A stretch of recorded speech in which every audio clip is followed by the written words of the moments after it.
Est-ce que toi aussi on t'a déjà dit qu'être autiste c'était juste à la mode en ce moment?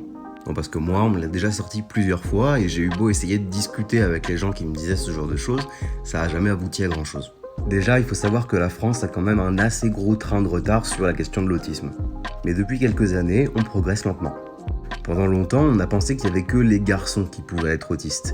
Et au fur et à mesure du temps, on a découvert qu'il y a aussi beaucoup de filles qui sont autistes, mais que c'était juste pas forcément les mêmes critères de diagnostic à regarder. Il y a aussi quelque chose d'important, c'est qu'il y a de plus en plus de gens qui accordent du crédit à l'autodiagnostic, c'est-à-dire les gens qui se font un diagnostic eux-mêmes en se basant sur les symptômes et les difficultés qu'ils ont au quotidien. Donc en fait non, c'est pas une mode d'être autiste et il n'y a pas plus de personnes autistes aujourd'hui qu'il y en avait avant.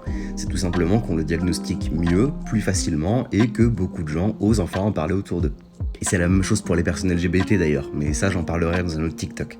N'hésite pas à t'abonner au Comptoir Solidaire sur TikTok et sur YouTube.